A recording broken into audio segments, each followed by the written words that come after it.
Yo guys, welcome to this elder fiction. Today we are gonna see, what if Naruto revealed his heritage and got banished? Part 1. Huge shout out to FenreldStormblade for this story. If you end up liking this video, please consider subscribe, so without further ado, let's get into the video. It's the day of the third stage of the Chunin exams. The entire village is all abuzz, excited to see the matchups today. However, the first match that they were all watching had the audience on the edge of their seats. They all thought that it would be a one-sided fight, seeing as how the participants were Neji Hyuga, the prodigy of the Hyuga clan, despite him being from the branch family, and Naruto Uzumaki, who everyone but a select few thought was the nine-tailed fox reincarnated, rather than being the jailer for said fox, the same brat that was the dead last at the academy. Who was more concerned with playing pranks than train or pay attention in class. They did not expect the number one hyperactive knucklehead to be giving Neji so much trouble. He had just hit the stubborn blonde with his 8 trigrams. 64 palms technique, closing off all his chakra points, but here Naruto was, getting up. I never give up, I never go back on my word. I said I'd beat you for what you did to poor Hinata and show you that you can change your fate. Naruto shouted out. Hey Kurama, think I can get some help? I won't be able to beat this fasshole without chakra. He asks the fox in his gut. Sure kid, but it will have to be the malice-filled chakra from me, we don't want to blow or cover bad enough, you had to lock me back in the damn cage, when the pervy old man checks the seal. Kurama, who everyone knows as the nine-tailed fox, replied to his host and friend. Yes, Naruto and Kurama are friends. Despite what people thought, due to the attack on the day of Naruto's birthday, Kurama was under influence of the Sharingan of a masked man that had ripped him out of his previous host and summoned in the middle of Konoha. He was actually a nice guy, unless you pissed him off, but that's normal for anyone. It was during the mission to Land of Waves after Naruto was overtaken with rage when he thought Haku killed Sasuke. Naruto and Kurama had a nice long chat and came to an understanding. And over the past months, they became close enough that Naruto managed to open the cage confining the fox, as well as how to close it if needed, point case when Jiraiya checked the seal. Anyway, back to the fight, Kurama pumped the malice-filled chakra through Naruto to open his chakra points, so Naruto could go on to win the fight against Neji. As Neji laid there, he was wondering how he could lose to this year's dead last, and if this guy was right. The words he said during their fight rang through his head. Unlike me, you're a genius. But he could hear the rowing ovation for Naruto's win as he was being taken to the hospital wing of the stadium. Naruto on the other hand couldn't believe that they were actually cheering for him. He was finally being recognized for who he was and his accomplishments. What he didn't know is that someone recognized him and went to meet him on the way back to the competitor's box. Thanks for the help, Kurama. Man, it feels great to be cheered for, finally feels like they're acknowledging me. Naruto thought said to Kurama while grinning like a loon. However, his smile vanished when he sensed someone following him, so he stopped, his hand making its way to his kunai holster on his leg.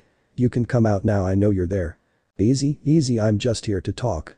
A robed figure came from around the corner with his hands up showing he meant no harm. So talk.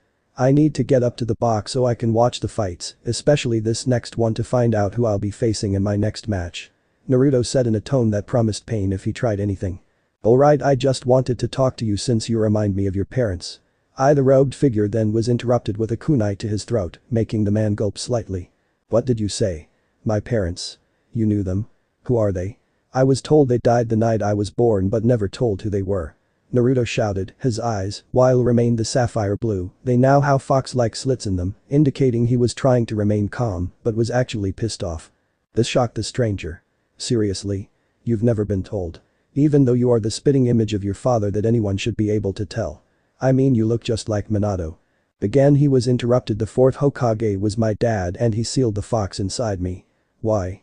He shouted, pushing the kunai farther into the stranger's neck, starting to draw blood. Yes, he was your father, but he sealed the fox into because he couldn't ask another family to make the sacrifice if he himself wasn't willing to do so, even though I'm sure Kushina tried to make him reconsider it and seal it back into her, he said nervously. His knife then went even slightly deeper as the Jinchuriki interrupted him again, his eyes now blood red. Naruto was now obviously pissed, everyone knew of the Red Death, she was almost as famous as the fourth Hokage, or otherwise known as the Yellow Flash. How could no one tell him that was related to two of the biggest badasses that the village ever produced, just short of the legendary Sannin? But what truly pissed him off was what this stranger said, that she was the former host to Kurama and said Fox knew he'd be getting an earful shortly. However, Naruto addressed the robed stranger in front of him in a deadly calm tone that promised death. Who are you? How did you know my parents? The robed figure was now sweating heavily. I am an old adversary of your parents. I faced them both in battle, but later gained their friendship over the years. However, I can't tell you who I am. I'm wanted man, and if it got out that I was even here, I'd be dead before I got back to my seat. He then sighed as the kunai left his throat. You'd better be telling the truth. I'm gonna go see old man Hokage and get some answers right now. If I find that you're lying, I'll kill you. Naruto said in the same calm tone as he turned and ran off the Kage box while screaming at Kurama on the way. Why didn't you tell me that my own mother was your former host and it was my dad that sealed you into me? You know damn well I've been wanting to know about my parents since I was 6. Kurama sighed. I didn't want to say anything because I felt guilty. I'm the reason you've had such a hard life, and not just by being sealed into you. I told you about how I was being controlled, right? Well, when I came to, I was already chained down by your mother's adamantine sealing chains. Well, one of my claws was lodged in both your parents' guts as they were about to seal me into you. I'm sorry. Naruto stopped running hearing this. Sure, he knew that this father would have died due to the seal he used, and he knew Jinchuriki usually die if the tailed beast were exacted from their bodies, but he also found out about the Uzumaki longevity, and there was a chance they could survive the extraction should they get a massive chakra infusion and medical attention.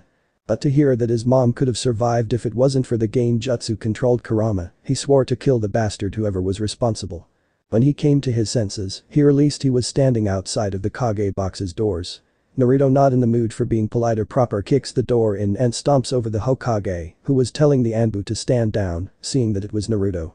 Naruto, my boy, what are you doing here? You should be in the competitor's box. Lord Hokage, I suggest we go talk in private unless you wish village secrets being revealed to Lord Kazekage. Naruto said, eerily calm, even though his eyes were still blood red. This got Hiruzen Sarutobi's attention. Naruto never addressing so formally, much less in such a gravely calm but eerie tone. He nodded and followed Naruto out to the hall and away from the door. Now then, what is that about? He said in a calm but curious voice. You know damn well what this is about, old man. Why didn't you tell me about my parents, especially since I am apparently the spitting image of my father and his face is seen by anyone who sees the Hokage monument? Or that my mom was the former Jinchuriki of the Fox and the Red Death? I ask you once a month for half of my life. You know damn well how important it was to me. And don't tell me it was to protect me. I know they were badasses that probably had many enemies that would have to take revenge on them through me. Why did you lie to me? Naruto started to say calmly, but ended up shouting at the top of his lungs with tears rolling down his face. How did you find out?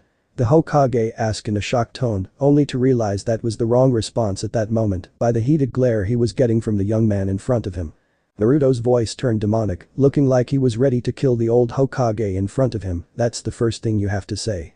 Listen to me, Naruto, I didn't tell for the reason you guessed it was to protect you. If the Stoner Cloud or even Mist learned that Minato and Kushina had a child, there would no end to the assassination and kidnapping attempts. Your own mother was kidnapped for her heritage alone as an Uzumaki. Had it not been for your father, she wouldn't have been found. Naruto was seething. I said don't give me that shit. Who else knows? Your sensei, Kakashi, was Minato's student and was an Anbu assigned to guard Kushina during her pregnancy, and Jiraiya, who was your father's teacher and your godfather, since they got your name from his first book, Tales of a Gutsy Ninja, replied the old monkey, knowing full well that he should speak the truth right now, not knowing he just made things a lot worse. That old pervert is my godfather. Where the hell was he my entire life? I don't care if he is a spymaster for the village. He could have come to visit me on occasion. Sent me gifts. Something to let me know I wasn't alone. Naruto roared. He was absolutely livid. He was going to castrate the perverted sage the next time he saw him. And Kakashi-sensei knew and he did nothing. He didn't tell me he still chose to train Sasuke this past month instead of his former sensei's son. I'm going to burn those precious books of his. Hiruzen now knew he had to calm the blonde Jinchuriki down, seeing the red chakra starting bubble forth and surround the boy. Where do you think Gamma came from, or the money you received up till you became a genin? That was all Jiraiya.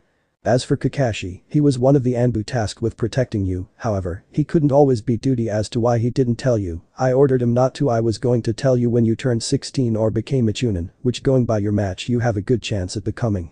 And why he didn't choose to train you was to prepare Sasuke for Gaara, and he is the only person alive who can train him how to use the Sharingan. This seemed to calm the young man down at least a little. The chakra cloak dissipated and his eyes revert to his sapphire blue eyes, even though they retained the fox-like slit pupils. I'm assuming why the old pervert didn't tell me who he really was because of the same reason you ordered him not to. Naruto replied, now trying to hold back tears. Yes, though he argued at great length many times, saying that I was being cruel, that Minato and Kushina would be ashamed and disappointed in me for not telling you when you first asked. The Hokage replied solemnly. Fine. I'll be going now, Lord Hokage. The blonde said as he turned around and started walking out of the stadium, not noticed the hurt look on Hiruzen's face. I can't believe he didn't tell me. And after all the years I considered him to be my grandfather, he said to himself. Kurama knew now was not the time to talk to Naruto unless he did something stupid. However, the fox noticed the gain jutsu being cast throughout the stadium and instantly broke it before Naruto even noticed it. Naruto didn't even notice the mayhem around him as he walked to his place and quickly left a letter and his headband on his bed for whoever came looking for him, if any did at all. He then noticed the battle going on outside, but he didn't care. This village can burn for all I care. He thought as he packed what few belongings he had in his backpack and changed out of his Kill Me Now orange jumpsuit, knowing it would identify him while he was leaving, into black Anbu pants, black ninja sandals, and a sleeveless black hooded vest with a black face mask like Kakashi wore all the time. He threw the hood over his head to attempt to hide his yellow hair and walked out of his place and started leaping across rooftops toward the gate that wasn't being currently attacked and disabled anyone who got in his way, leaf ninja or not. He stopped at the gate and looked back at the village. Goodbye, old man Tenchi, Iruka-sensei. I'll miss you all. I hope you all survive this, so may meet again, should I decide to come back. He said solemnly as he turned and leapt off into the forest. Meanwhile, the mentioned people stopped and looked up at the sky, feeling something was wrong, but were too busy either evacuating or directing. We find Naruto in a cave camping out the night after he left the village. They should figure out that I'm gone by tomorrow if they don't think I died during the invasion. He said, looking up at the sky from within the cave. I wouldn't count on them just writing you off as a dead kid. That Kakashi knows about the healing ability I give you on top of your Uzumaki genetics. We should get moving. But where are we going? Kurama asked curiously. There weren't a lot of places he could go that the leaf wouldn't go looking right away. Well, I know that I shouldn't, but I'd really like to old man Tazuna, Inari, and Tsunami again, not to mention pay my respects to Haku and Zabuza. I just hope I can trust them to keep quiet for a while. I need to get supplies since I did leave in a hurry. The blonde responded, knowing that the wave would probably be the first place they'd look for him, seeing how that is the only place he's been before, and that treated him well. You're right, you shouldn't, but they are the only people that will likely help you once you reveal yourself to them and have the biggest chance of keeping quiet. Naruto nods, gets up and stretches. Alright, let's go. And jumps through the trees towards the wave. Back at the leaf. As the sun was setting, news of the death of Third Hokage was spreading like wildfire, and everyone was making preparations for the funeral of all those that had fallen during the invasion. However, there were a few looking for the people that were unaccounted for among the bodies. Among the search party were the remainder of Team 7.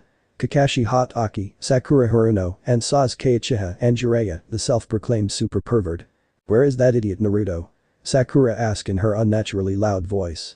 Who knows, he's probably hiding in a corner like the loser he is. Sasuke said in his arrogant tone. That's enough, Sasuke, you know Naruto wouldn't hide while people were in need. Kakashi reprimanded, and as to where he is I don't know. I suppose we should check his usual spots. So spread out, if you find anything use your radios. Sakura and Sasuke went off in separate directions, even though anyone could tell that Sakura wanted to follow Sasuke, but knew she'd get a scolding later and she was secretly worried about her blonde teammate. However, when Kakashi was about to go off, Jiraiya stopped him. Hold on a moment, Kakashi, the Anbu that were guarding Sensei said that Naruto came to see him after his victory against that Neji kid in a really bad mood, saying something about needing to talk to him about village secrets. You don't think Naruto learned some of the secrets that he shouldn't yet? Which secrets are you talking about? The only ones he doesn't know is his parents. Oh god. Kakashi shudders to realize the implications if he found out about them after all this time, especially after him asking monthly he'd lose it. The Toad Sage nodded. Question is, what would he do once Sensei told him everything in an attempt to calm him down? I have no idea, we should pick up the pace. Kakashi said hastily. Agreed. I'll go search his place. Hand me a radio to contact you. Jiraiya said, catching the radio. Channel 3 for the two of us, we don't need Emo and Banshee to learn about this. Right, but do you have to call my students those names? The copy ninja sighed. They haven't shown me that they can be anything else, the Sannin said with a shrug, then headed towards Naruto's apartment. Not realizing that Naruto was gone and had almost full day's head start and was very angry. 30 minutes later. Jiraiya arrives at Naruto's apartment, immediately getting a sense of dread seeing his door open and lights off. He runs in and sees the place tossed. Naruto. Are you here? He then radios Kakashi, get over here now. Naruto's not here. And with that Kakashi appears via the body flicker technique. This is bad, he said, looking around only to immediately notices Naruto's headband over an envelope. Jiraiya, it's worse than we thought. Seeing what Kakashi was looking at, he picks up the headband and opens the envelope and starts reading the leader. To whoever finds this. I have left this village of lies and hypocrites. How could you praise and revere the fourth Hokage and curse, shun and beat his son? Or be the student of my father, be a teacher, and not even drop any tips or at the very least teach me something more than how to walk up a damn tree? Or even my own godfather, who had a legitimate reason for being away and took care of me indirectly. Well, I am grateful for that, to act like I'm just another brat and immediately refuse to train me until I appeal to his perverted nature that he agreed to teach me. That said, he has taught me more than anyone else, for that I say thank you, and that if he were to wish to talk, he is welcome to contact me via messenger toad. Now to the village, don't try to find me. You have disgraced my father, the Yellow Flash, Minato Namikaze, and my mother, the Red Death, Kushina Uzumaki. You are not worthy of my loyalty. To the people whom I cherish above all others, Hiruka-sensei, I'm sorry, I want you to have your headband back, Mantuchi Ichiraku, thank you for feeding me, even when I didn't have the money to pay.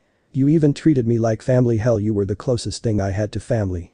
I will miss you the most. Should Jiraiya find me and wish me to continue to train me, I will ask to send messenger toads to the three of you. The Kakashi hate, have fun with the last uchiha, and the pink-haired banshee, I can imagine your shocked face right now. Yes, I am over Haruno. Not once has been even remotely nice to me. All she has done is beat me, yell at me, when all I was to her was kind. Yes, I may have been annoying asking her out so often, but I did so to try to cheer up when she gets rejected from the gay duckbed. Here is in Sarutobi. You may have been a grandfather to me, but that ended when I found you lied to me about not knowing who my parents were and ordering everyone to not tell me regardless if it was to protect me. You do not have the right to contact me. And if you think Anbu can find me, think again. You know full well that I can outrun them and anyone else you send after me. To the council. You do not own me. I may be the Jinchuriki of the nine-tailed fox, but I am a human being, not some property. None of my kind are. Your newest enemy. Naruto Uzumaki Namikaze. Both Jiraiya and Kakashi paled. Not only did he know who his parents were, but they hid that they knew. Jiraiya, however, was relieved that Naruto would still be willing to talk to him. Kakashi knew that he had at least half a day's head start and could be anywhere by now with his speed, plus with his stealth skills from his pranks, he could hide his scent very well from ninja hounds. Even if they did try, the only thing he left untouched in the apartment was his headband and the letter. However, he could smell that he sanitized the headband to erase his scent somehow, leaving the letter. Even traces of his orange jumpsuit could be found in a smoldering pile in the corner. What do we do now? If it gets out that he has left the village, he'll be hunted relentlessly. Kakashi asked sullenly, regretting that he didn't teach his sensei's son more. We tell the council he killed by the enemy during the invasion. We show this letter to only the three he mentioned and make them swear to secrecy. However, I will go look for him and see if I can't talk some sense into him. However, I won't hold my breath. He's made it clear in this letter that he hates the village minus the people he spoke fondly of, people I have to thank for taking care of him while I was fulfilling my role as spymaster to the village. He says seriously and looks at Kakashi. Does he have any allies outside of the village? Kakashi thought for a second. I can only think of one place. The Land of Waves. It was our first mission outside of the village. A C-rank turned a tyrant by the name of Gato, from Gato Industries. Jiraiya cut him off. Yes, I remember hearing about that, but that doesn't explain why they would be his allies. As I was gonna say, he gave the people hope, something they lost after their previous hero, Kaiza, was publicly executed. Inari, the bridge builder's grandson, was the most affected. It is because of Naruto that Inari was able to gather the villagers to build to push back Gato's thugs, with our help obviously, or rather Naruto's help. I merely added support. But it was Naruto was the spark of hope. He even got through to Zabuza, an employee of Gato's, who ended up getting betrayed by his employer. I ended up killing Zabuza's apprentice that same day, which allowed Naruto to get through to the Demon of Mist. In a fit of angst rage, it appears Naruto made friends with Haku before the fight, as well, Kakashi said with both sadness and pride. That young man seems to have the power to befriend just about anyone. I see now, so the people of Wave would see him as a hero, an ally, said the now understanding Sannin. Very well, I send a toad there before I go in person. In the meantime, I must go talk to this Iruka and the Ichirakus. They need to know. Kakashi nods and changes frequencies. Team 7, come to Naruto's house. I have something to tell you. He said in a solemn tone, making sure that it wasn't good news. What is it, Kakashi-sensei? Why do you sound so sad? Sakura said. Kakashi sweat dropped seriously. And she was the smartest in her class. Just get here. I'll tell you both when you get here. Jiraiya nodded and body flickered away with the letter and the headband a few minutes before Sasuke and Sakura showed up. Sakura gasped and put her hands over her mouth. Sasuke looked impassive as always but internally was shocked seeing the state of the place. "Sensei where?" Sakura started, only to see traces of Naruto's orange jumpsuit burned in the corner. "Sakura, Sasuke, Naruto was killed by the enemy," the copy ninja said picking up the orange remnants. Sakura broke down crying. She may not have liked the blonde knucklehead, but he was her teammate and saved her life twice, even if she wouldn't admit it at the time. Sasuke on the other hand was seething. Naruto was a lot like him and knew loneliness and saw the blonde as a worthy rival, not that he'd admit it aloud to anyone else. He was so angry that the curse mark Orochimaru gave him was slowly activating. Kakashi says to Sasuke, "Calm down. I get that we just lost Naruto, but don't let give in to your rage and the curse mark." Sasuke nodded and the mark receded. "What do we do now?" said the last Uchiha asked still angry. "We let the council know so we can include Naruto into the funeral tomorrow. You let your other classmates know. I will go to the council." Kakashi ordered and received a yes sensei with his remaining students running to tell their friends. "Naruto, please forgive me if we ever meet again," he thought to himself as he made his way to the council's chambers, knowing this wasn't going to end well. Meanwhile with Jiraiya. Jiraiya walked into Ichiraku Ramen, where he found Iruka conveniently having supper. "Well, this makes my job easier." Iruka looked up from his bowl. "Lord Jiraiya. What are you doing here?" "What do you mean your job?" said the confused Chunin. "Welcome Lord Jiraiya, what can we get you today?" Tucci asked, curious as well but remained professional. Am on the other hand looked nervous. "Why is Jiraiya here, where is Naruto?" she thought, fearing for the boy she thought of as a brother. "I will have a miso ramen with pork. I will inform you as to why I am here over a bowl. However, what is said stays within these walls," Jiraiya said in a very serious tone, letting them know he meant business. A moment later Tucci handed to Toad Sage his order. "Here you go, now can you tell us what is going on and where Naruto is?" asked a ramen chef, having figured it must have something to do with Naruto. "Very well. But as I said, what is said doesn't leave these walls nor will be repeated to anyone else. Am I clear?" Once he got nods from the three in the room he sighed and continued. "Very well, Naruto has left the village. He found out about his heritage and didn't take it well after being lied to by the Hokage half his life. He wished for you to have this back Iruka and that loves the three of you very much," he said and pulled out the letter. "This will explain it all. Please read it quickly, by now Sakura and Sasuke will be spreading the official word that Kakashi and I will be reporting to the council, which is he was killed in the attack." Now this shocked Iruka and the Ichirakus to hear this, but quickly read the letter with varying responses.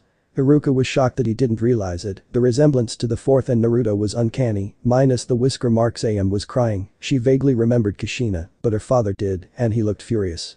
He never agreed with Hiruzen not telling the boy he saw as a son about his parents, especially since his mother was his best customer, and any idiot should have been able to see the resemblance to Minato. He didn't need to be told to figure who his parents were, not with the boy's insatiable hungry for ramen, his verbal tic, the blonde hair, blue eyes.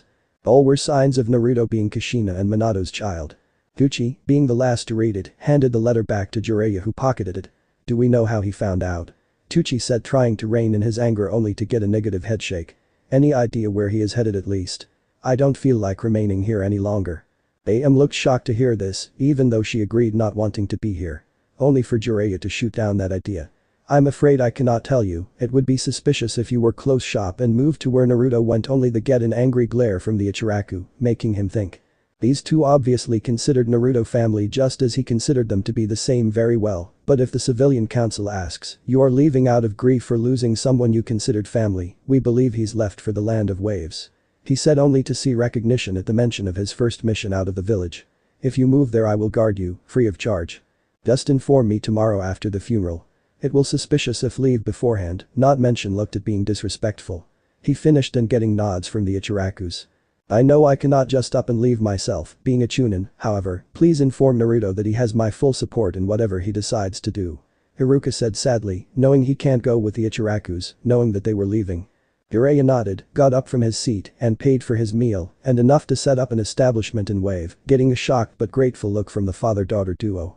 "Remember, as far as the village knows, Naruto is dead, burned to nothing but ash by the enemy," he said getting nods from everyone there.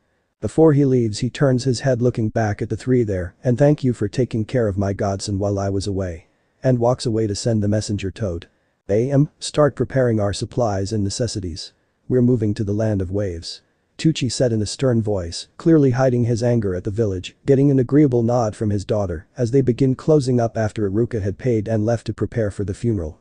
Needless to say that reactions to Naruto's death were varied. A majority of the council were afraid that the nine-tailed fox would return, while others were saddened by the blonde's death. Among the rookies, most were shocked and saddened to hear Naruto died, but the news hit Hinata hardest. The boy she loved had died before she could build up the courage to confess to him. It hit her so hard her father, sensei, and teammates feared for her health. She was still recovering from her near-death experience at the hands of Neji in the prelims of the Chunin exams and now had lost her inspiration and reason for living. Speaking of Neji, he was indecisive as to what to feel, but was the most worried about Hinata. If she died due to this news and her injuries he gave her, he'd never forgiven himself.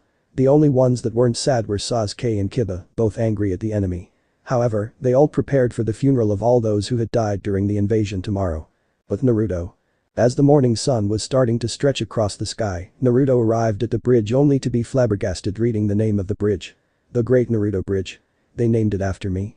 He said aloud, only earn a hearty laugh from his friend and tenant. You really are an idiot, of course, they named it after you. It was you who lit the fire under that brat Inari's ass, saved that MILF Tsunami from being taken hostage, which led the kid to round up the villagers to help drive back those thugs. However, you're going to have thought up an alias if you are going to stay here for any length of time. Kurama said, not knowing that Jiraiya and Kakashi falsified his death to keep the council off his trial. Well yeah, but I didn't expect to have a bridge named after me. But yeah, you're right, I do need to think of an alias. He responded to his partner only to get distracted by a poof of smoke, revealing a messenger toad. Well, that was faster than expected. Let's see what Pervy Sage has to say. He said, retrieving the scroll and toad before jumping into a nearby tree for cover. Naruto. If this message finds you, then Kakashi's assumption was correct and you did take refuge in the land of waves. Now, before anything else, I want to apologize for not training you right away. However, it would have seemed suspicious if I agreed to train you right away. As you know, I was not allowed to tell you about your parents and that I am your godfather. So I had to put on the act of being uninterested when I wanted nothing more than to train you. Even after I agreed to train you, I had to seem uninterested when I wanted to train you so much harder than I did. Should you agree to allow me to continue to train you, I'll make you into a ninja that your mother and father would be very proud of. Now, as far as the village is concerned, you were killed in the attack, so you don't have to worry about tracker ninja or anything like that. I'm assuming you have a new look that people wouldn't recognize and have realized by now that you will need an alias to go by. Now don't worry about Iruka and the Ichirakus. I told them everything and showed them your letter as well as returned your headband as you requested. You will be pleased to hear that the Ichirakus will be leaving the village and making their way to your location, and I have offered to guard them on their journey. So, with this information in mind, please respond as soon as possible with a meeting location. Should all go well, I will be there in 2 days' time with your surrogate family. Sincerely. Your godfather, Jiraiya. So it was Kakashi and Pervy Sage that found the letter. I'm impressed they went the route of faking my death, not that anyone back in the village would miss me anyhow. The blonde thought. I don't know, that Hyuga girl seemed to like you, and Iruka is gonna miss you, and I am pleased that you will have support out here, even if it is the Ramen people. And here I thought I could get you to eat something more than that every day. Kurama semi-joked at the end. Hey. Ramen is the food of the gods, you know. Naruto mentally shouted. Like mother like son. Kurama sighed. Kushina was just as bad when it came to ramen. Hell, I think you might be worse. That got Naruto's attention. Mom loved ramen too? He asked eagerly. Kurama facepalmed, realizing the buckle of worms he just opened. Yes, she did, probably the only thing ate, even more so while she was pregnant with you. I'll tell you more about her later.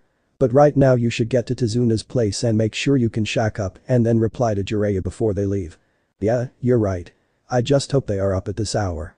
Naruto said as he jumped down and made his way to Tizuna's place.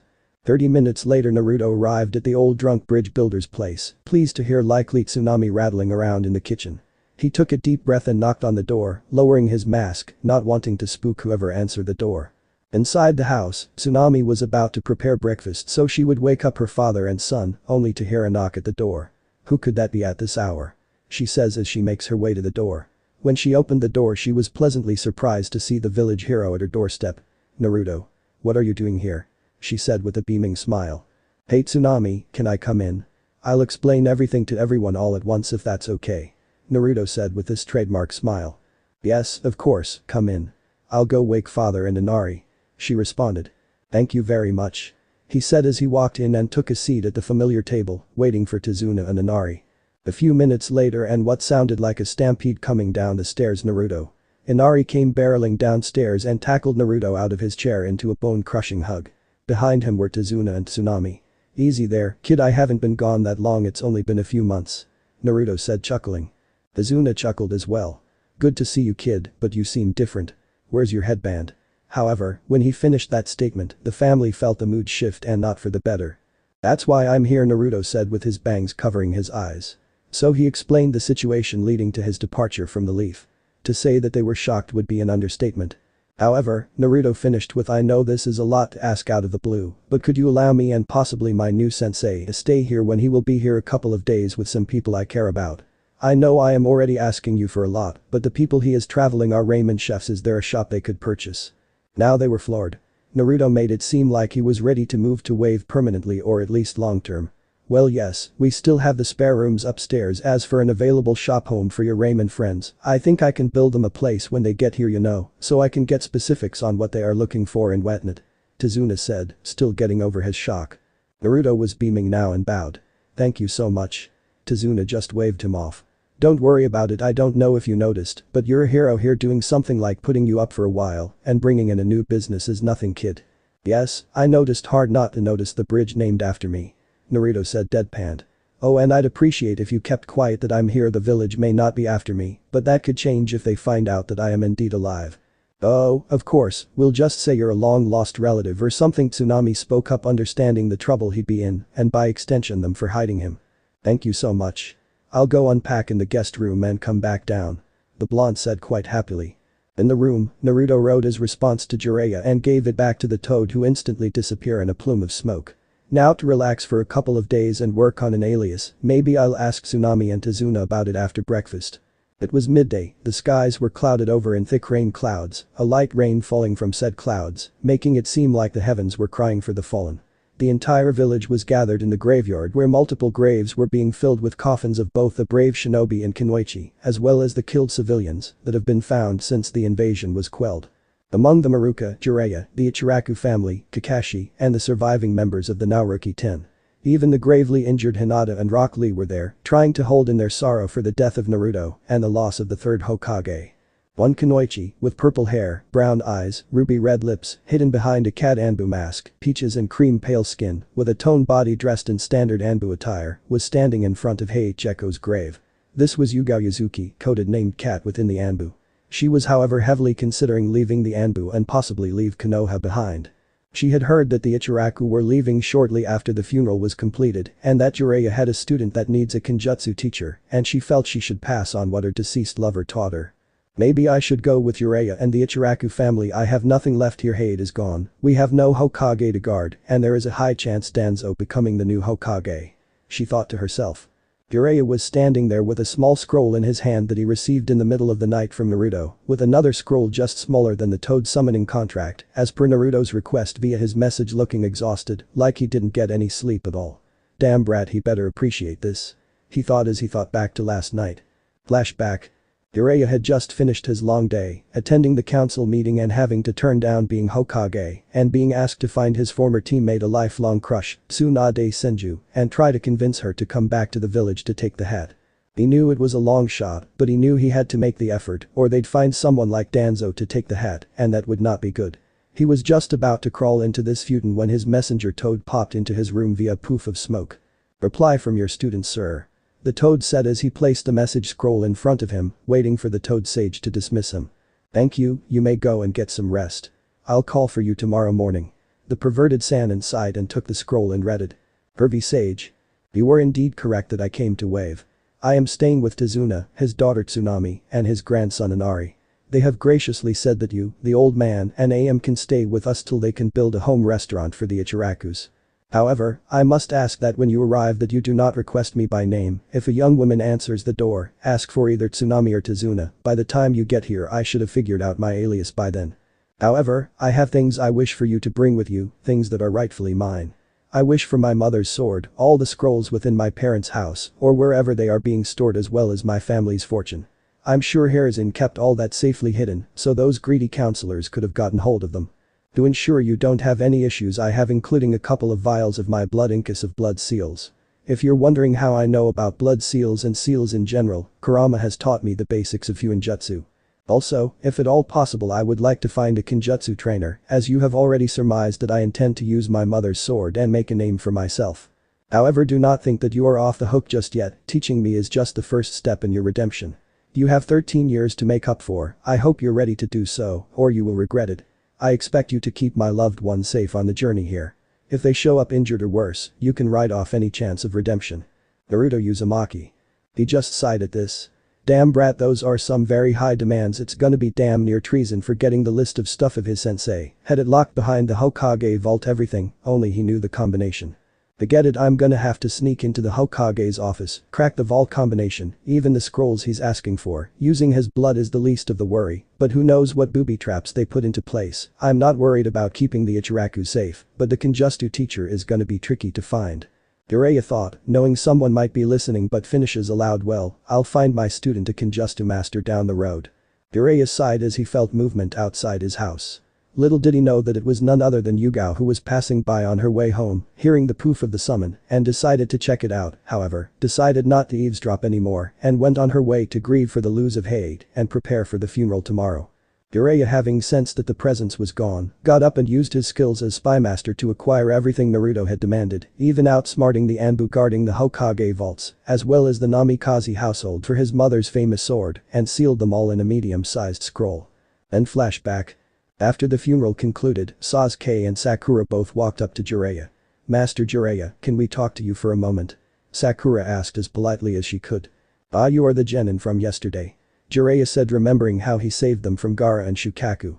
"Yes, we wanted to thank you for saving our lives. If you hadn't shown up when you did, Gaara would have crushed me and killed Sasuke, so thank you very much," Sakura said with a bow of gratitude, while Sasuke looked pissed off at the fact he couldn't defeat Gaara on his own. "I should have been able to beat that freak on my own. How can I kill Itachi if I can't even hold up against someone like Gaara?" Sasuke brooded. "Think nothing of it, I'm just glad I made it time. I was worried when I heard you guys were sent to fight against Gaara," the toad Sannin said, expressing his concern. Whose bright idea was it to send them against a Jinchuriki anyway? He thought out of spite. Flashback. Jiraiya sighed as he and his summon defeated the three-headed snake summon as he looked over to Ibiki Marino shouting, "I'm going to check on the arena. I'm worried about the Hokage and Chunin hopefuls." With that, Jiraiya body flickered to the stadium, seeing a transparent purple barrier when he arrived. "Damn, a barrier, huh?" he said to himself, but getting nods from the Anbu on the outside of the barrier as confirmation. He turned and asked, "What happened to the genin participating in the tournament?"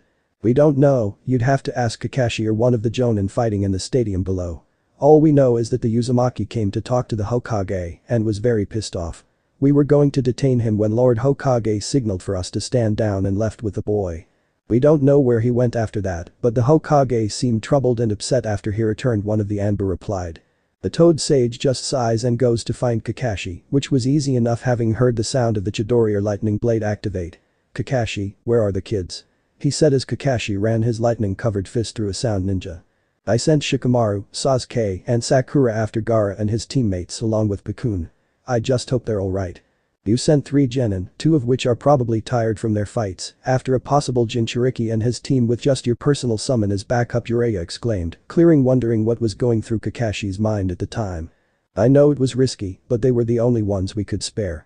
The rest of the enemies around here are high Chunin and Jonin class opponents. I sent them after what I figured to be the safer adversaries after all. I trained Sasuke specifically for his fight against Gaara," Kakashi said as he killed another sound ninja. Jiraiya sighed, frowning at that logic, and realized. "Alright, I'll go back them up, but you should know that Naruto is missing," he said, deflecting a thrown kunai. "Yeah, I know, but I can't go look for him right now, I'm tied down here at the moment. If we survive this, we can search for him together, so please, go help my team. If Gaara really is a Jinchuriki, then they are outmatched," Kakashi said with worry evident in his voice for both Naruto and the genin he sent after Gaara, but kept focused on the enemy around him as he knocked a sand ninja out. Jiraiya nodded and bounded off towards the explosions in the forest. "You brats better be alright. Especially you, Naruto, wherever you are," he thought. On the way, he saw Asuma helping Shikamaru against a group of sound ninja, getting info from Shikamaru, saying he stayed back as a decoy when they detected they were being pursued. Jiraiya nodded and continued after the remainder of the team, seeing Shino and his father against a tree. She knows father saying that his son chased after Shikamaru and the others after seeing Kankuro flee the stadium, claiming he wanted his fight against the Sand Genin, who laid no to fare away knocked out. He sighed and continued to chase after them, only to see the one-tailed raccoon raise up from the forest. Damn it.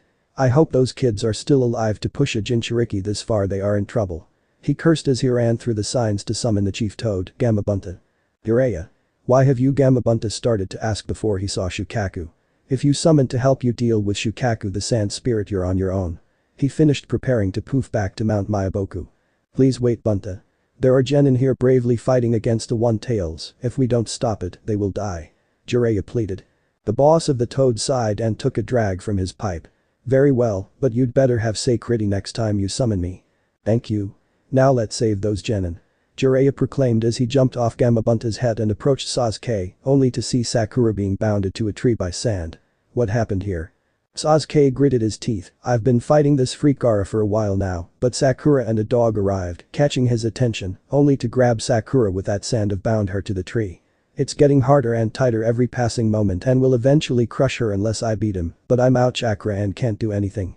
He finished punching the branch he was standing on out of frustration that he was so weak and couldn't finish off Gaara on his own. However, Jiraiya mistook this as he was frustrated that he couldn't save his teammate.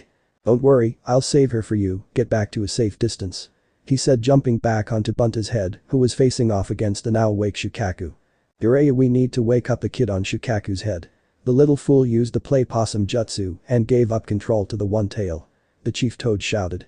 Alright, ready some oil, we need to distract the demon before I can give that kid a good smack. Jiraiya planned on the fly, knowing the one tail was just one big sand chakra beast, and with enough heat, they could hopefully slow him down and cause enough pain to distract him enough to wake up Gaara. As Gamabunta puffed his cheeks, filling his mouth with toad oil, Jiraiya was running through the hand signs for a powerful fire jutsu and both call out their combination jutsu. Fire style. Toad flame bomb. The attack hits and causes the sand spirit to scream and thrash around in pain, causing the giant toad to yell out, now Jiraiya.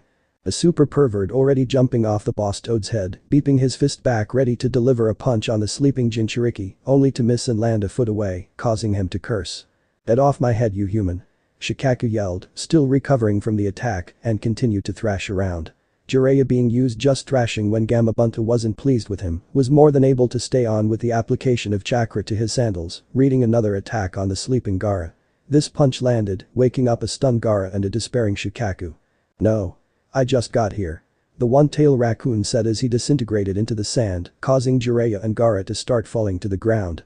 Jiraiya flipped midair, landing on his feet, while Gaara crashed against it, completely exhausted. It was then that Temari and Kankuro showed up, standing in front of Gaara protectively. Please, don't harm our brother any farther. Temari pleaded. This confused Gaara greatly. Why are you protecting me? I failed to prove my existence. He said, holding his head in pain. Because Gaara, despite all you've done, you're still our brother and we just want the old you back before father ordered that assassination on you. Kankuro said, not looking back at Gaara, keeping a tired but fierce glare trailed on the Sannin in front of them. He's right, we love you, Gaara. We just want to be a family again. Temari said, not looking back as well, but Gaara noticed the tears that dampened the soil under her. Enough, let's go home. I'm tired of fighting, Gaara said weakly as he tried to get up but couldn't muster the strength. What makes you think I'm just going to let you leave after betraying the leaf like this? Jiraiya asked sternly. We'll give you a full confession once we get home, but we'd appreciate it if you let us go home to confront our father first, so can get more details for the confession. Temari said with a stern but hidden pleading look, one Jiraiya caught and sighed at. Very well, I'll give you a week, send it to the Hokage, I'll be sure to tell him of our agreement. The old pervert replied. Thank you, Lord Jiraiya. Temari said, dropping her guard, while Kankuro was helping Gaara up. Sasuke dropped down with an unconscious Sakura on his back. Why are you just letting them go? Said the enraged Uchiha. Enough, we need to get back to the leaf and help there. Naruto's been missing since his victory over Neji. Come on. Jiraiya said in a commanding tone. Hearing that Naruto was missing shocked him enough to go back to the leaf carrying a now awake Sakura, who was pretending to still be knocked out, only failing due to a noticeable blush on her face, one Jiraiya caught and chose to say nothing about. Then flashback. After finishing his trip down memory lane, Sasuke and Sakura left for once, going their separate ways without Sakura pestering Sasuke for a date, knowing it wasn't right on a day like today. Jiraiya was about to go with the Ichiraku family, but was stopped by Yugao. Lord Jiraiya, might I have a word with you? She asks. Sannin just sighs and nods while thinking if these delays keep happening, we're gonna be late getting to the land of waves to meet Naruto. I would like to accompany you to escorting the raiment stand owners. She asked bluntly. Do you have permission from the council? Surely can't afford to lose a capable ninja like yourself for any period of time after the losses we took, he replied, knowing she was Anbu, likely a captain too. I put in a request for a month's leave of duty to properly mourn for someone close to me. She replied, her voice carrying the sound of grief, sadness, and loss. Jiraiya inwardly groans. Before I confirm or deny your request, why do you wish to come with me? Sounding suspicious but already figuring out that it was her outside his window last night. I overheard you were going to meet a student of yours in Wave and that he was searching for a Kinjutsu teacher. I wish to pass on what I've learned, or at least what I can pass on during my leave. She said, knowing full well she was caught. Alright, but this is on you if you get into trouble with the council. But you'll need to know that my student is very secretive about his identity, so I'd appreciate it if you didn't report anything, he said a little too kindly. Yes, of course, I am off duty after all. She said, not withering under the pressure. But get ready, we'll be on the move a lot. After we meet my student and drop off the Ichiraku family, I have to go find Tsunade and will likely require help locating and convincing her to come back. He said firmly and turning to make his way over to Naruto's surrogate family to let them know of the addition to their travel party. After explaining it to them, they were obviously cautious about an Anbu joining them. Are you sure this is a good idea? Even if off duty, learning that he's alive could cause major issues. AM asked in a hushed tone in case someone was listening in. It's better than denying her, it will look suspicious if we did. He should have come up with his alias and changed his appearance by the time we get there, the Toad Sage replied in an equally hushed tone. Gucci nodded, not liking this one bit, but knew the Sannin was right. Jiraiya then spoke up once again. Besides. He's looking for a Kinjutsu teacher she learned and practiced with the best swordsman the Leaf has to offer. That, and I feel that once she's seen that he asked for, she'll understand everything. I have it in good standing that she was against it all and was one of the few that was assigned to guard him and knows of his situation. He finishes, easing the doubts of the father and daughter combo. An hour later, Iruka was standing at the village gates to say his farewells to the Raymond chiefs, though confused with a beautiful woman with purple hair was standing there as well. He could tell she wasn't a civilian, she had the aura of a skilled kunoichi, someone who has seen and dealt a lot of death. Sensing this, Yugao decided to attempt to ease his confusion and told him that she was taking some time off to grieve the loss of a loved one and was joining Jiraiya in his travels for a month. Iruka knew that wasn't the whole truth but decided to drop it. 15 minutes later, Jiraiya and the Ichirakus arrived. Tucci, I wish you luck in your endeavors in Wave. I can only imagine that it will not be easy starting again in a new country. The academy teacher said. Thank you, Iruka, but I have a feeling we'll be just fine. From what I hear, they practically worship our favorite fallen knucklehead. Tucci chuckled slightly while attempting to sound sorrowful for the loss of Naruto. AM2 gave a strained smile, genuinely sad that so few people paid respects to Naruto's portrait. The only ones who had paid their respects were his teammates, her and her father, Yugao, Shikamaru and Choji, Iruka, and of course poor Hinata, who looked completely dead on this inside. She was however glad to hear he had been added to the monument stone like so many other fallen heroes of the Leaf. Even if she was sure that this damnable village will celebrate the death of the demon child or QB reincarnated and not see him as the hero has been his entire life for keeping the Ninetales locked away. Shall we go? We should be there in about 2 days barring any interruptions. I would hate to take longer than that. Jiraiya says, shuddering, being later than that. Naruto wasn't the most patient person in the world. More so when his precious people are involved. I just hope Naruto gets the message and comes up with his alias and new look before we arrive, he thought, not knowing that the Anbu traveling with him had a connection to Kushina and Naruto. Gucci and AM chuckle, knowing why Jiraiya shuddered while Yugao was confused and knew she was obviously missing a vital piece of intel, something she wasn't comfortable with but chose to keep quiet. What am I missing? And why do I feel it's all gonna change everything when I find out? Wave. We find Naruto mediating on the water, working on his chakra control, since he knows that it's one of his shortcomings. Kurama staying quiet but was thinking about his partner alias.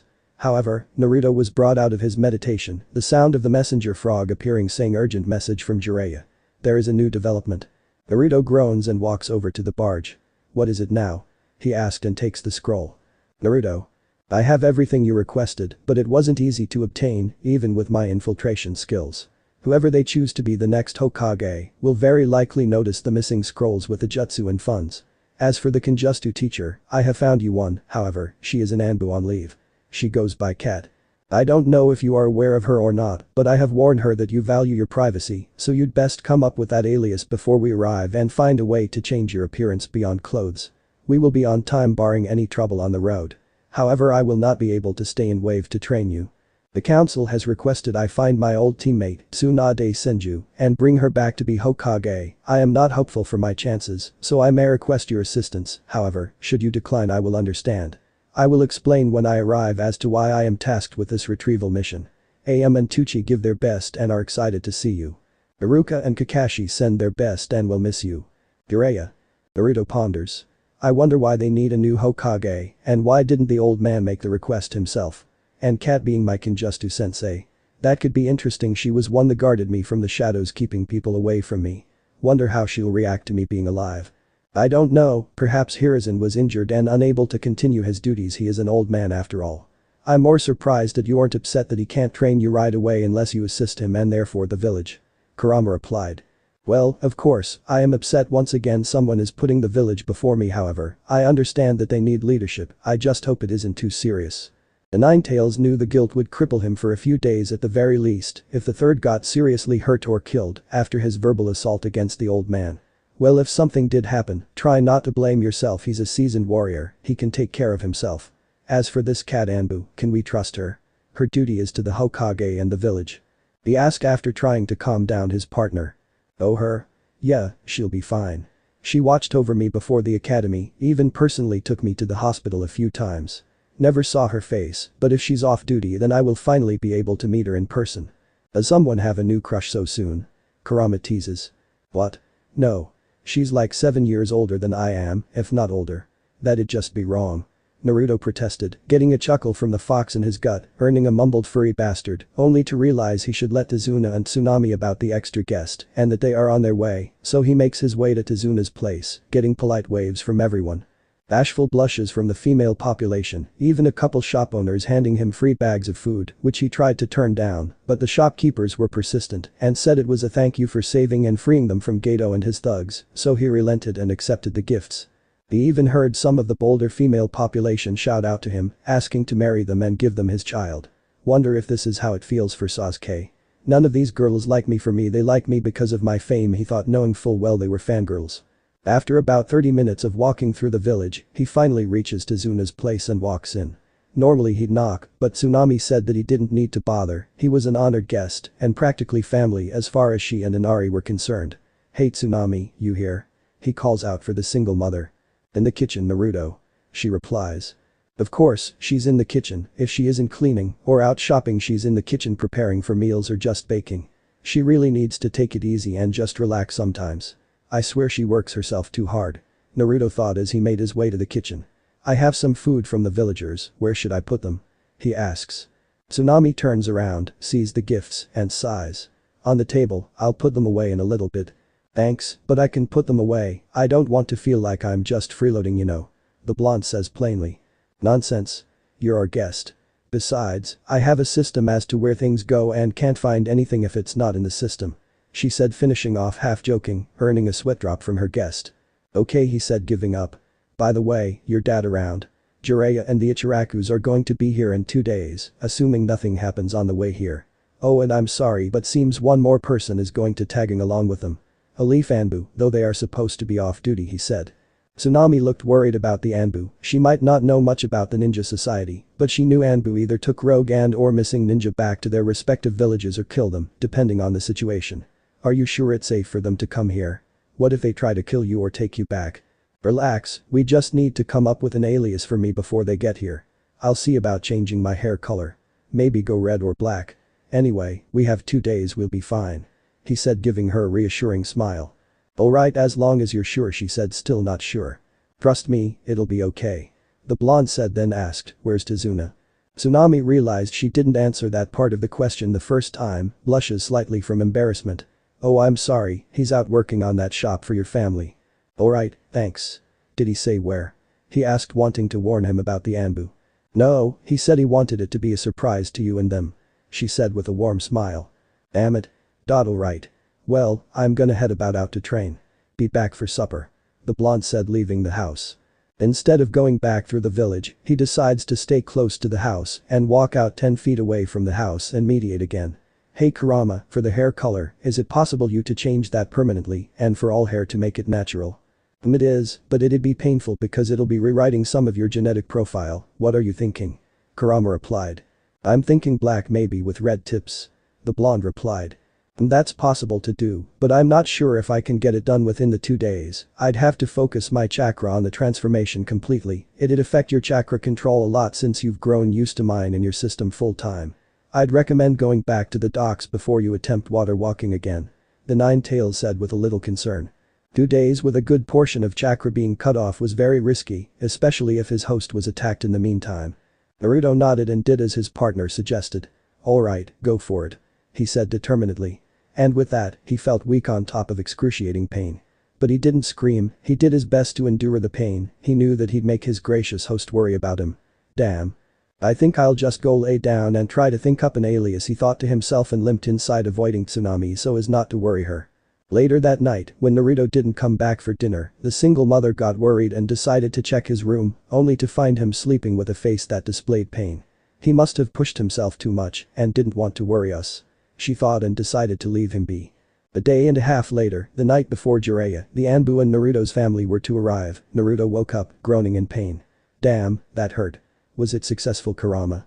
Yes, but it took its toll on my chakra. I'm going to sleep to recover it. We should be back to normal in a couple of days. Said an exhausted Kurama, who promptly went to sleep not waiting for a response from his partner. Naruto just mentally nodded and made his way to the mirror to see that the transformation was indeed successful. However, he saw that his normal blue eyes now had fox-like eyes instead of his normal human rounder eyes. Damn, fox, must be a side effect. I'll ask him when he walks up. He makes his way downstairs, wanting food before going to shower for tomorrow, seeing the whole family at the table. Naruto. What happened to you? Tsunami got up from her seat and ran to him, seeing his hair and eyes have changed. Oh, well, I told you the last time I was here that I had the fox inside me, right? He said, kinda nervous, talking about his partner, even if they accepted him as him, not the fox. He got nods from them. Well, I asked him to change my hair color, but I'm guessing that my eyes has changed as a side effect of him using chakra for the permanent change. But won't this give you away? Normal humans don't have fox cat-like eyes, as Tazuna said, concerned. It might, but who knows if this is permanent or not. I'll just have to buy some tinted goggles or sunglasses until Furball wakes up. He said with a sigh, knowing their concern. Hell, he had them too, but he didn't have time to worry about it. How long have I been out? Your family is scheduled to be here tomorrow sometime. Tsunami answered, getting a nod from her former blonde guest. Yes, I need to think of an alias quickly, then the now Blackette replied. Actually, father and I have been talking about that, and I always decided that if I had another son, that I'd name him Takumi, and since I'm no longer able to have kids due to an accident shortly after Inari was born, I thought that the name would be useful to you, even if this Tucci adopts you officially. She said with a sad smile. She kinda wanted to adopt him herself, but she knew that he loved the Ramen chief and his daughter as family, and they deserved the chance to do so before she brought it up herself. They took care of him after all. Everyone looked at Tsunami with a comforting gaze, especially Naruto, having heard the sad tone she used. Naruto got up and placed a comforting hand on her shoulder, causing her to look up at him as he said. I'd be honored to use that name. Thank you, Tsunami. The single mother nodded with teary eyes, muttering you're welcome before getting up to start supper. Naruto in the meantime thought he should let Jiraiya, Tucci, and Am know of his new name and decided to go up to his room, not before getting stopped by Tazuna. Hey kid, before you disappear on us, I just wanted to let you know that the house shop will be finished in about a month. Cool. Thanks, you old drunk. Naruto said teasingly, earning a muttered damn brat and a chuckle from Inari. Once in his room, he summoned Gamakichi. Yo. It's been a while, Naruto, we hear you left the leaf. You should know that Pops isn't happy to hear that, you should summon him soon to explain everything. Yeah, I figured, I would have summoned him earlier, but I was out of it for the last day and a half. But never mind that for now. I have a favor to ask, can you deliver a message to Jiraiya for me? I don't know how to summon different toads besides you, Gamatetsu, and Chief Toad, so I'm kinda stuck. He said, kinda worried about the Chief Toad being mad at him and hoped he wouldn't lose the Toad contract. They were a huge part of his life even indirectly. Especially since they were the only links he had to his father he had. The Orange Toad sighed. Alright, but this will cost you big. Better have a big bag of sweets waiting for me the next time we see each other. You got it, thanks a lot. Tell the chief that I'll summon him the day after tomorrow. I have a feeling tomorrow is gonna be. Oh. And please don't mention my name, he's traveling with an Anbu and I don't want that headache just yet. Naruto said with his megawatt smile, handing him the message. Yeah, sure, but what do I call you from now since I'm assuming you took an alias? The orange toad asked. I'll be going by Takumi from now on. The former blonde replied. Alright, I'll inform Pops. But you better keep your word, the longer you wait, the worse it's likely gonna be. Gamakichi. Naruto sighed, man, I should have told the chief while training the other day, just hope he'll understand. Then went back downstairs for supper. With Jiraiya. Just as everyone was gonna settle in for the night while Yugao offered to take the first watch, while Jiraiya would take the second, Gamakichi poofed next to all of them, causing AM and Tucci to jump and Yugao to draw her sword in a defensive manner, which causes the old pervert to signal her to stand down and address the small toad. Gamakichi, I assume my student sent you? Yeah, he asked me to deliver a message and to let you know, he now has black hair with red tips, just so you aren't startled when you see him. Said Toad replied, handing the scroll to Jiraiya, getting a nod and a thank you from the sage, before dispelling to tell his father what Naruto said. What's it say? AM asked eagerly. Calm down AM, I'm eager myself, but we need to remain calm. Tucci said. Jiraiya chuckled slightly and opened the scroll, reading it before handing it to AM and her father, who read it and nodded before handing it back to the eldest traveling companion, who promptly destroyed it. Sorry Yugao, but you'll learn everything when we meet him tomorrow, that is if he wants to tell you. He said, looking at the curious Anbu. What is this kid hiding? She asked herself while nodding at the toad hermit. Alright, let's turn in. We'll be there tomorrow around noon if we leave at daybreak, so get some rest you too. Jiraiya said, getting a nod from the excited family, knowing they likely wouldn't get any sleep due to just how excited they were to see their favorite knucklehead tomorrow. The next day, noon. We find the traveling company arrives at the house that was described by Kakashi. Well, this is it, you ready? Jiraiya asked them, only for AM already knocking on the door. I swear the girl loves Naruto more than a sister at times. Tucci and Jiraiya thought at the same time. Hello? Tsunami asked as she opened the door. Oh. You must be the ones that Takumi has been expecting, and you must be AM, Tucci, and Pervy Sage that he keeps talking about. She giggled into her hand at the nickname Naruto gives to the Sannin, who fell to the floor in an anime fashion. The others also shared a laugh at Jiraiya's expense. But honestly, it's nice to meet you Jiraiya, and you must the swordmaster that he mentioned was coming. She said, addressing the purple-haired woman with the group. Yes, though I'm far from being a master of the sword, there are others far better than myself. I'm Yugao Yuzuki. The purple-haired Anbu said. It's very nice to meet you. You must be Tsunami. Thank you for taking in our friend. AM said with a bow. Is he here now? She asked eagerly.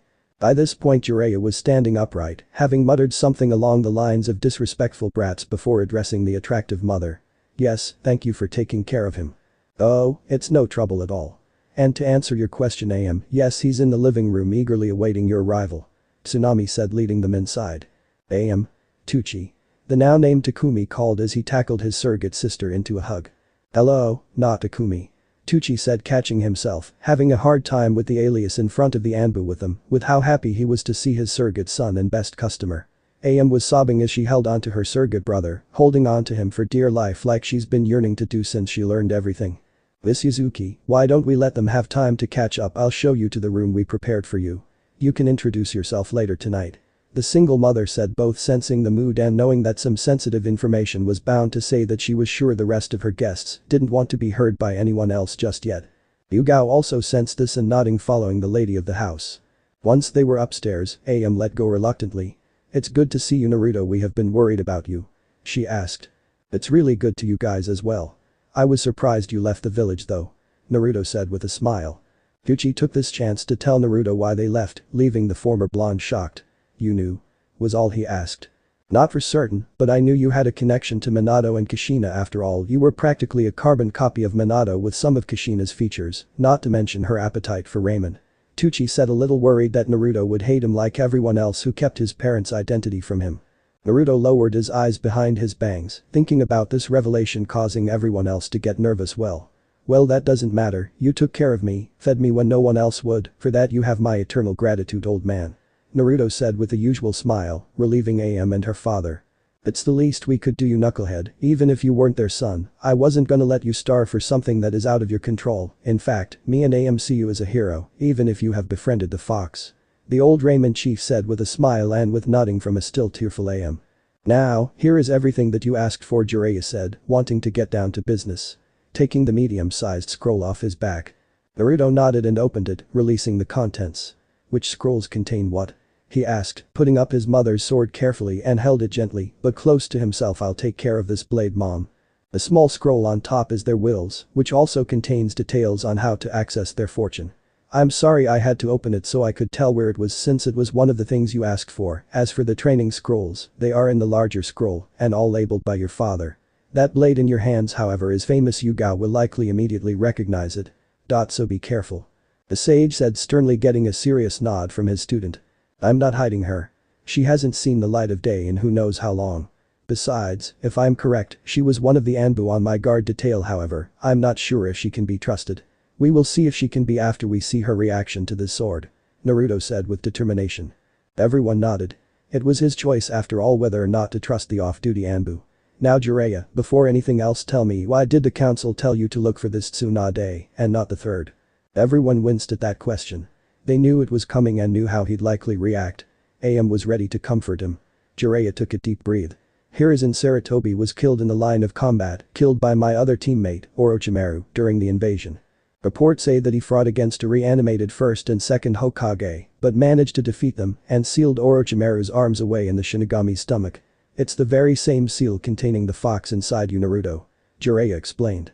Naruto was shell-shocked. The old man died in battle saving the village. He was torn, he was devastated, but he was also proud that he died protecting the village, dealing a critical wound to the pedophile. He didn't even feel AM wrapping her arms around him trying to comfort him. He didn't know how to react to this. Jiraiya could see this and decide to keep quiet about the rest of the information he had to tell Naruto until tomorrow, knowing keeping such info from him wouldn't help his chances at redemption. Tucci too saw the confliction within his surrogate son's face, hoping he'd be alright, while AM held onto him closely. Thank you for telling me. I need some time to myself. I'm going to the forest, please don't follow me. Naruto said, his voice devoid of emotion, scaring everyone, but knew he needed time to sort through his thoughts and emotions as he got up and left the house. At this time, hearing the open and close, Tsunami came downstairs with Yugao. Where's Takumi? She asked, looking around her living room. He learned something that shook him up pretty bad, just it did the rest of the village. Jiraiya said solemnly. Yugao nodded, knowing what that was, the death of the third. This Takumi must have been close to him to be shaken up, but that confused her. The only ones she knew that were close to him were his grandson, his son, and Naruto, who was supposed to be dead. However, she was sensor type. This Takumi had a near identical chakra signature to the blonde prankster she guarded. But it can't be him. Jiraiya said that he died in his house, that only a scrap of his orange jumpsuit remained. Yugao thought, then she remembered the reports of Naruto visiting the Hokage before the invasion kicked off. Could he have finally had enough and left the village? If so, I'm in a very awkward position as Anbu. I would have to bring him back, and that would cause trouble for Jiraiya and Kakashi, my former captain. However, I'm off duty right now, and I never did agree with the third's decision. Kushina was good to me, to say that she was conflicted was putting it mildly, but decided to confront him after he's calmed down and listened to his reasons for leaving. In the forest. He was in the forest where he met Haku for the first time. Thinking about the ice ninja put a sad smile on his confused face, remembering what he learned from him. If you have something precious to protect, I believe that's when you will be truly powerful. Naruto held those words dear, but now he renounced most of what he used to consider precious. All he has now is Iruka, who he couldn't see anymore without getting the attention of the village, Tsunami and her family, Tucci, AM, and Jiraiya, providing he redeemed himself for his neglect. However, he threw away his lifelong dream, and now he didn't know what to do. He knew he'd never go back to the Leaf. He couldn't without raising the curiosity of the village. It's bad enough that an Anbu was here and was likely already curious about him being so close to the Ichirakus, but he couldn't worry about that. He still didn't know how he felt about the news of the old man's death. Despite withholding information that he had requested on a monthly basis and about Kurama being sealed in his gut. If he had such info, he could have requested training at an early age to be able to defend himself against the dangers that information would bring if it got out, especially his parents. He knew that the Stone and Cloud would likely try to kidnap and/or kill him. Despite what people thought, he did pay attention in history class, even if he pretended not to and found it boring. He knew of his father's exploits and the enemies he earned as a result. Naruto wouldn't have resented him had he come clean right away. With how the village beat and tortured him frequently, he had to grow up quickly. While his dream was genuine, his pranks and cheerful attitude were a mask to keep him giving into despair and anger. However, he still loved the old man. Hearing he died shortly after their encounter, the last things he said to him would haunt him for a while. He felt a stinging in his eyes, his tears welling his eyes. Why, old man, why did you have to die? His thoughts then darkened. Orochimaru, I swear I will kill you one day, even if it takes years to achieve the strength required to do so. He swore to himself. Easy kid, you're starting to sound like your former teammate, the Uchiha. Don't lose yourself in revenge and hatred. You are better than that. You were able to help me overcome my own hatred, even if I haven't let go of it. Kurama warned him. Before they befriended each other, the old fox would have pushed his host to go down the path of darkness, but now he wanted to protect what light he had left within him. Don't compare me to the duckbit head. I know that nothing good will come from vengeance, but I cannot forgive Orochimaru. He killed the old man, he is slowly tainting Sasuke with that damned hickey on his neck. And you know as well as I do, he's guilty of far more than just those crimes. Naruto spat at his partner. Well, that may be true, just be careful. I know for a fact your mother wouldn't want you to go down the dark path of life. The fox said, ashamed he was using Kushina to attempt to quell his anger.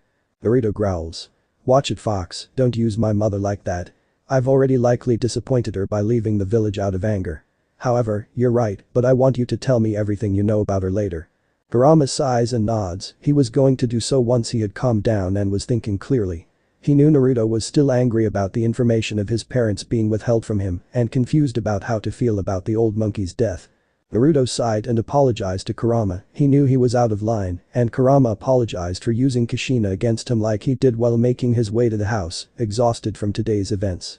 When he arrived, AM was quick to run and comfort him. Jiraiya asked if he was alright, getting a negative shake of Blackhead's head, only for him to excuse himself and headed to his room to take a nap. 2 days later. After grieving and locking himself away, only coming out to eat, Naruto makes his way downstairs and sits with his hosts, his surrogate family, Jiraiya and Yugao. You alright, Takumi? Tsunami and AM asked at the same time. Yeah, I'm fine now. Sorry for worrying you, Naruto replied. Sorry that we've held off introductions for so long, ma'am, I'm Takumi. He said, addressing Yugao. I'm Yugao Yuzuki, I hear you are in need of a Kinjutsu teacher. She asked. That's right, I recently acquired a sword and want to honor my mother's legacy by making good use out of it. He said with admiration and determination. That's very noble of you, but where is this sword? I'd like to inspect the weapon you intend on using. The Anbu asked, trying to confirm her suspicions if this Takumi was really Naruto. I'm sorry, I can't do that, not here. He said, seeing the perplexed narrow her eyes as if asking why not. I'll show you after I pay my respects to 2 people who taught me an invaluable lesson. If you wish to accompany me, that's fine, that goes for anyone else who wishes to come, but if you come, I expect the old pervert there to accompany you. He finished pointing at Jiraiya, grumbled about disrespecting brats, but agreed to go with him, curious to see if who it was he was talking about. He went upstairs to grab the scroll that contained his sword and left the house, with Jiraiya, AM and Yugao following close by. Tsunami, her family, and Tucci decided to stay behind and prepare dinner for everyone when they got back. An hour later they made it to the makeshift graves. Yugao instantly recognized a sword that marked one grave. That's the executioner's blade, Yugao said with wonder, earning a solemn nod from Naruto. That's right, Zabuza Mamachi is buried here, as does a dear friend, his apprentice, Haku, he said with tears in his eyes. You said they taught you an invaluable lesson, what was it? Jiraiya asked in a quiet tone. If you have something precious to protect, I believe that's when you will be truly powerful. Naruto quoted Haku, still holding back his tears. Yugao deciding now, despite his emotional state, to confront the Blackhead mystery in front of her. Takumi, how is it that you know these 2, Lord Third, Jiraiya here, the Ichirakus, and the Bridge Builder family? The only one I know that I'm aware has connections to all of them is a shinobi pronounced dead from the leaf. Naruto dried his tears and looked back at her with eyes filled with determination, knowing she'd question the connections. I think that will be made clear once you see the sword I mentioned earlier, he replied as he pulled out the sealing scroll with his mother's sword. Are you sure about this, brat? You're taking a gamble doing this.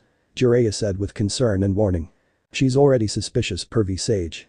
And I promised to show her regardless, especially since she came out this way to potentially teach me Kinjutsu. You know I keep my word. The Jinchuriki said, unsealing his mother's famous red death blade. That sword. The off-duty Anbu said, dropping to her knees as the memories of her idol came back to her, then she turned to glare at the Sannin. You said he was dead. Jiraiya was confused as to why she was mad, as was Naruto, but spoke one of his questions. Why are you so emotional? Sure, you were one of the Anbu who guarded me, but that doesn't warrant you getting emotional over seeing this sword. Not unless you knew my mother. She looked at the Blackhead and nodding. I did know Kushina. Kakashi and I were assigned to watch over her while she was pregnant with you, and then I was assigned to guard you, but was never allowed to interact with you, as my job is to stay within the shadows. But seeing Naruto's expression darken, guessing as to why he left now. I never approved nor agreed with Lord Third keeping your parents' identity from you. But I was unable to tell you, as much as I wish I was able to. She added to try to quell his possible anger. Naruto nodding, understanding her inability to interact with him and therefore unable to tell him about his parents without risking her career. So what are you going to do? Are you going to try to take me back to the leaf, discrediting the old pervert here? Or stay here for the remainder of your leave and teach me Kenjutsu? He asked the obvious question. Yugao thought for a second. Before I make that decision, may I ask why you left? Trying to confirm her suspicions only for Jiraiya to step up and hand her the letter Naruto left in his apartment. As she looked over it, she had varied emotions running through her, confusion at who told him, anger at the people who pushed him to leave, at the people who had ample time to tell him, especially Kakashi, who was Lord Fourth student, and sympathy for the young man in front of her, and conflicted with her duties as Anbu and her desire to help him. Lady Kushina would want me to help her son. I looked up to her, she was my inspiration for taking up the sword, but doing this would be going against the village. Hey, what would you do? Jiraiya and Naruto just waited for her to make her decision, Jiraiya ready to defend his godson, Naruto seeing her conflicting emotions, confident she'll side with him. After a few minutes, Yugao looked up from her thoughts. Very well, I'll stay and teach you, Lady Kushina, and my late fiancé would have wanted me to teach you. Your mother was the reason I took up the sword, and my late fiancé, Hade, would have wanted me to pass what I know. She said with determination. That choice alone has placed you in my good books. Thank you, Yugao-sensei. Naruto said with a slight bow. However, please keep referring to me as Takumi in public, it would cause trouble not only for me but you, pervy sage, Kakashi, and the people of Wave for aiding me. He added, getting a nod from the off-duty Anbu, understanding what he said. Let's head back to the house, it's about time for lunch, and from what I know about the Ichirakus and that woman Tsunami, they'll get worried about Naruto if we don't make it back in time. The perverted sage said, earning a chuckle from the other two. At the house over lunch, Jiraiya decides to open up to Naruto, seeing him in a good mood, not a masked one, and since they were in trusted company, he could be completely honest. He only hoped that he wouldn't be torn to pieces, since everyone there was fond of the brat. Naruto, I need to tell you some things before we start our training. He said, getting curious looks from everyone. What is it, you old pervert? The Jinchuriki asked, only getting a light swat upside the head from AM, with her saying, don't be so rude. What about to tell you is very important about being my apprentice. He said, ignoring the comment insult, more paying attention to the looks he was getting, but continued. Have you heard of the village of Nadeshiko? He asked. Yugao looked surprised. You mean that all-female shinobi village? Don't tell me you tried to do your research there, got caught, and the consequences have been passed on to Naruto. The toad sage was sweating now. She hit the nail on the head for the most part, while Naruto just sighed. Alright, even if that is the case, what are the details? The former blonde groaned. Jiraiya slumped, knowing he'd have to give full details. Technically, the first thing you should know, Naruto, is that Yugao is right, it is an all-female village, and yes, I did get caught. However, instead of the usual pummeling, the village leader at the time challenged me to a duel for my hand in marriage, as per their law that states that must seek out strong male opponents, and should they be defeated, they are to wed that man. We fought for the full day, neither one of us making any headway, so I called for our match to be postponed. She reluctantly agreed, and I promised that our students instead should one day seek each other out and fight if the two of us never met again. Sadly, I received word that she passed away a few years ago. Jiraiya paused for a moment to compose himself, and everyone seemed entranced by the tale, but were able to figure what this meant, waited for the toad sage to confirm it, which he did. As you may have surmised by now, that promise falls to you, Naruto, and the current head of Nadeshiko village, who is likely around your age. You have got to be kidding me, Naruto says in disbelief.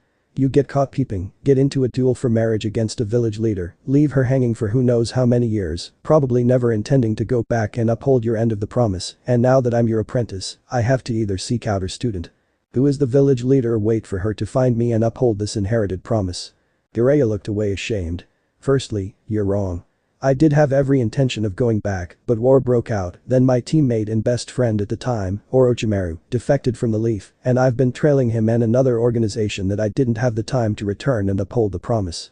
Secondly, I hadn't told Minato because it was still wartime, and he was already interested in Kushina, if not already in love, and I wasn't going to interfere in his romantic life. If had, you wouldn't be here right now. Okay, I get it. Do you at least know the name of the current leader and my destined opponent? Naruto said defeatedly. He wasn't happy that he had to clean up this old pervert's mess, and really all he had to do to get out of it was to stop being his student. However, the Jinchuriki knew that he needed his godfather's help in learning his mother's and father's jutsus, so he was stuck. Well, at least he seems to have cared for his opponent. I just hope that whoever her student is doesn't hate me because of this agreement. He thought, knowing that if he was displeased with this agreement, there was a high chance that this girl would probably be furious going off what he knows about women. Granted, he had to admit that he didn't exactly have the best examples, a whole class of fangirls and a psychotic special jonin. Unfortunately, I don't. I do however suggest that we train you up hard. That village may be populated mostly by women, but they are very strong and take their training and duties seriously. I was in my prime when I fought her, and she was able to keep up and match me. Jiraiya said in a rare serious tone. Fine, but first I think you said you have something else to explain, the reason you didn't finish your fight. Naruto said despondently. Yes, at a young age, when I first met the Toads, they gave me a prophecy that I would travel the lands, writing books, find and teach the child of prophecy, one who would either bring everlasting peace or complete destruction to our world. That is why I couldn't stay. And so far none of the students I've taught have survived long enough, so I am helping you do, the Toad sage responded. The former blonde narrowed his eyes. My father wasn't your only student. No, there was a group of war orphans in the Land of Rain during the last war. But there was one among them was a boy with scarlet red hair and purple eyes with a ripple pattern. They were a legendary Taijutsu, the Rinnegan, which were said to be lost to us when the Sage of Six Paths died thousands of years ago. But the kid's name was Nagato, the other two were Konan, a blue-haired orange-eyed girl that learned to control origami with her chakra, and a boy that was just as loud and boisterous as you were with that mask of yours on, named Yahiko. I thought Nagato would be the child of prophecy, but it was wartime, and he and his friends were killed in a skirmish against the Rain's leader, Hanzo of the Salamander. They were the only students I had before your father. Jiraiya explained. I see. So, Nagato died in the war, and my father died sealing the fox into me, not the best track record, pervy sage. Naruto said dryly. Naruto? Am yelled at her surrogate brother.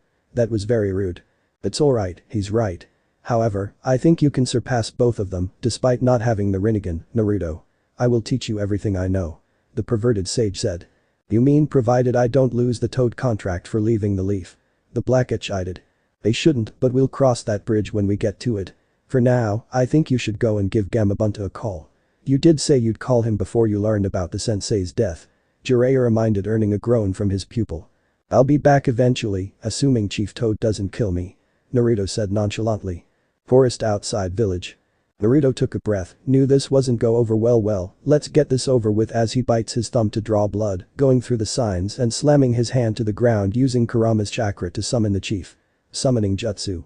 He cried out, quickly pulling out a scroll that contains a bottle of sake he received as a gift, knowing that would be an attempt to appease the boss of the Toads. It's about time you summoned me, you're a late brat. Gamabunta said, taking a drag from his pipe. Naruto bowed down and unsealed the sake. I know, I'm sorry, Chief. I received some news that left me lost for a few days. I should have let you know, or had pervy sage send a messenger frog. The giant frog nodded. Well, if this news is the death of Hiruzen, then I understand. However, you are right, you should have let us know.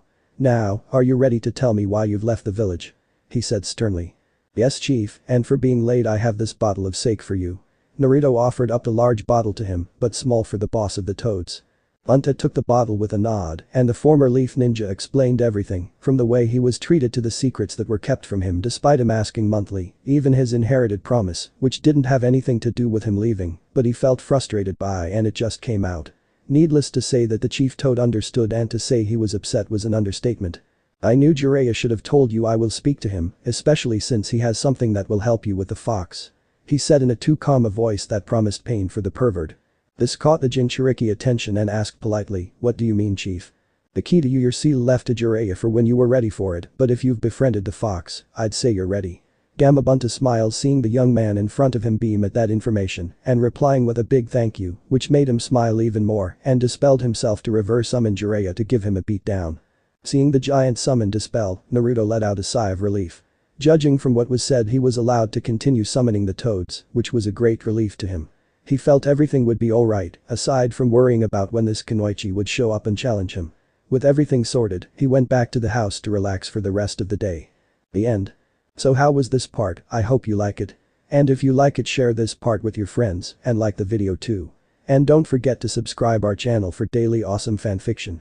Okay, it's time for me to go. Bye bye.